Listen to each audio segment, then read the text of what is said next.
MCARBO brother, I'm Chris Nelson, president at MCARBO. Really excited to introduce new and improved Savage Axis Pro Kit, which comes with all 300 series stainless steel hardware. It's got custom shims to reduce that factory trigger wobble. It's also got stainless steel Overtravel screw, which is actually designed to go flush with the trigger so that you can use it with your aftermarket Boyd stock or any other aftermarket stock for that matter.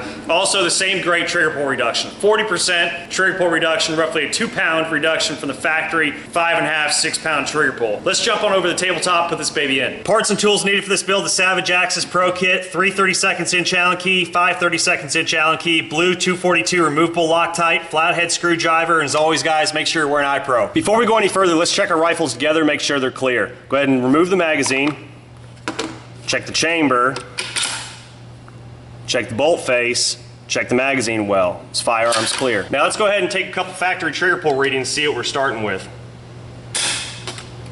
5 pounds, 13.5 ounces.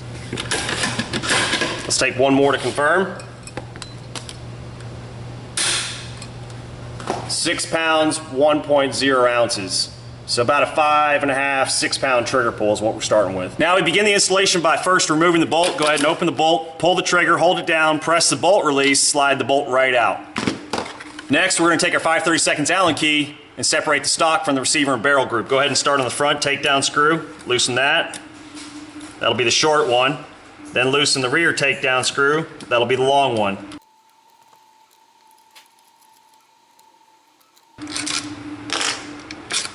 Remove the takedown screw. The rear one is the long one. Go ahead and pull up and out on the trigger guard. You'll see that little tab there, how it interlocks into the stock, like so. Now go ahead and separate the stock from the receiver and barrel group. That short screw may stay in there, that's okay. Go ahead and pop it right out. See, there's a short screw for the front takedown screw. Set those aside.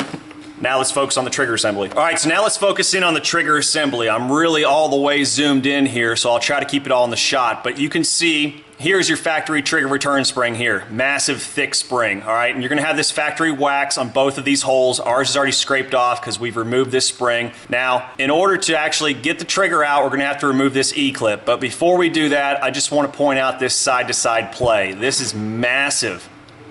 This is why we created the Pro Kit. This is why we put the shims in the new kit. You guys gave us this idea. You said, hey, trigger pull's great, but what about that side-to-side play? It's insane how much play is there. And I get it, that's manufacturing tolerances. They do that because they're mass producing these. I understand, but hey, we're here to offer a solution for you guys that want to clean it up. Now these two pins will attach the trigger assembly to the receiver. Just keep an eye on them. They may try to wiggle their way out if you're really wrenching on this trigger assembly. All right, now let's go ahead and remove that E-clip on this trigger hinge pin, but what we'll do first is actually push that hinge pin all the way through like that, and we'll keep pressure on it. Helps make it a little bit easier. Then keep your index finger over top of that E-clip. You don't want to lose this. These things will fly away on you. It's almost their job to do that, so be careful. And if you do lose it, you can always get another one from Savage, but let's not lose it. All right, there we go. Go ahead and set that E-clip aside. Now we'll push through on that trigger hinge pin, pushing down on the trigger. Slide that hinge pin right out, set that aside. Now pull up on the trigger. There you go. So you see that factory trigger return spring there. Now let's go ahead and remove this heavy duty factory trigger return spring. It just unscrews like that. Okay, we'll compare it to the MCARBO trigger return spring. Let's go ahead and open up the Savage Axis Pro Kit and compare the MCARBO trigger return spring with the factory trigger return spring.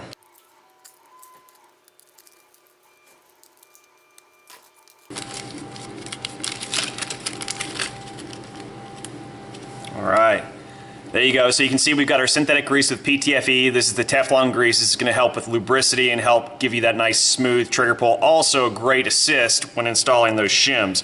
These are our 300 series custom shims. These are fantastic to eliminate that side-to-side trigger wobble. We'll be putting those in. And also our stainless set screw, which is the Overtravel screw. We'll put that in here in a second. But most importantly, the trigger return spring. Let's compare these two together. So we've got the MCARBO trigger return spring up top here. We've got the factory trigger return spring there, and you can see a major difference in these springs. Crazy how massive and lawyer-proof this trigger spring is from the factory. I'm just comparing them side to side here, the springiness, and you can see I'm flexing them both, and The stock one on the left there is hardly moving, and the MCARBO spring is just rocking. So let's go ahead and put this baby in. All right, so before we install the lighter trigger return spring, we need to go ahead and put in our stainless steel Overtravel screw first. Take your blue 242 Loctite, put a couple drops on there. Just don't want it backing off on us during operation. We'll go ahead and we'll thread in the Overtravel screw. Get it started. Then take your 3/32 inch Allen key and go ahead and thread it all the way in. And what we'll do is we'll get it flush. And you can tweak this Overtravel to whatever you want, but flush is what we recommend. Go ahead and wipe off any excess. All right, now we're good to go. This is going to give us all the clearance we need for any sort of aftermarket stock, especially the Boyd's aftermarket stock. That's the primary reason why we came out with this additional hardware. All right, let's go ahead and install the rest of the Pro Kit. Now let's go ahead and take our synthetic grease with PTFE. Stuff is great. It's Teflon grease, actually patented by Superlube. Really impressive stuff. So we'll go ahead and take a little dab and put it on the side of the trigger, just over that hole right there. I'll also do the same on the other side. Okay. Go ahead and just set that down. Go ahead and grab your shims. It's real easy to do when you got that synthetic grease on your finger. And place the shims on each side of the trigger. Just get them lined up with that hole, and they'll stick there beautifully. It could really be a nightmare if you didn't have this grease. You're going to be fighting it, I'm telling you. Awesome. Now we'll go ahead and take that custom lighter trigger return spring. Oh, that's going to be beautiful. Look at that. Major difference from what we had before. So now we've got our trigger ready to go. We've got our 300 series shims on both sides, and we've got our 300 series Overtravel screw in place. It's flush with that blue Loctite on the inside holding it in place, and our MCARBO trigger return spring ready to go. Now last thing we need to do is take a little bit of grease with PTFE and put it on the outside of these stainless steel shims, just so it'll help improve that lubricity inside the trigger housing. We've already got it, might as well take advantage of that extra smooth trigger pull we're going to get from it. So it's nice and lubricated, ready to go. Let's go ahead and drop it in. This spring will nest right there in that cutout. So that's where we're going with the spring. And then obviously the shims will sit right inside that housing. Let's drop it right in and guide those shims in. Then go ahead and take your 3/32 Allen key, use that to help you line it all up. You have to line up the shims and the trigger. It's all lined up now. Keeping pressure down on the trigger. Now I'm going to go ahead and take my hinge pin and push it right in. All right, good to go. Now I'm going to go ahead and take my E-clip, put it on the other side, grab my screwdriver, and push it the rest of the way on. Nice. There we go. Now take my rag, wipe off any excess PTFE. Now let's take a quick up-close view before we go ahead and drop this into the stock. You can see we've got everything installed here. We've got the 300 series shims installed like butter.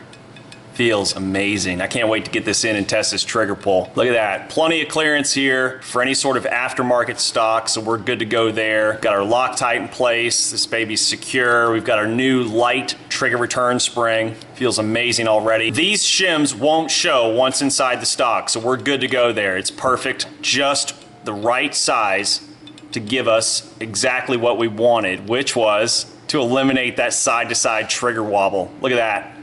I mean, the pin will still move because the pin obviously is oversized, but look at that, there's no trigger wobble.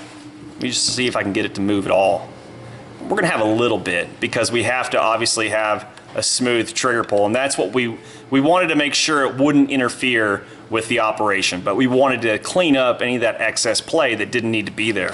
So feels great. And then that synthetic grease with PTFE, that's a nice bonus. I mean, that's just a nice little insurance policy as well that, hey, it's going to be nice and lubricated, smooth, crisp, clean trigger pull, which is the whole point of what we're doing here. So now let's go ahead and put our rifles back together. So we'll take our receiver and barrel group and we'll drop it right into the stock. One thing I want to point out is you'll see this recoil lug here in your stock. Want to make sure that we actually mate that up to the recoil lug slot in the receiver here. So that's most important. So we'll go ahead and drop our barrel and receiver group into the stock now. Go ahead and guide that trigger assembly in. Drop in the receiver barrel group. Go ahead and compress it. All right, turn it upright. Go ahead and drop in your trigger guard. You'll notice that notch here is going to locate first into the stock. All right. Long takedown screw in the rear here. Short takedown screw in the front. Go ahead and take your 5/32 inch Allen key. Tighten them up.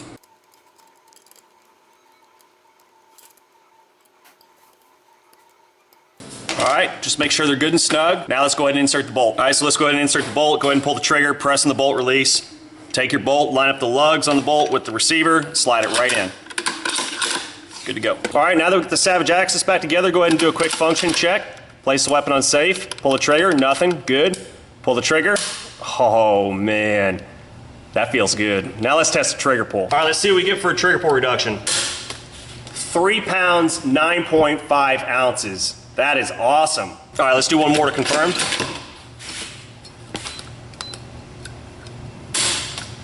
3 pounds, 8.9 ounces. Well, there you have it, guys. A fantastic trigger pull reduction for your Savage Axis rifle. 40% trigger pull reduction, you really can't beat that. I mean, it's been highly reviewed with our Savage Axis basic kit. You guys loved it, and you helped us take it to the next level, which we really appreciate. The ideas came from you for the actual custom series shims, and also the Overtravel screw. Phenomenal, great idea. We're really happy and impressed with that. We're really enjoying it ourselves, too.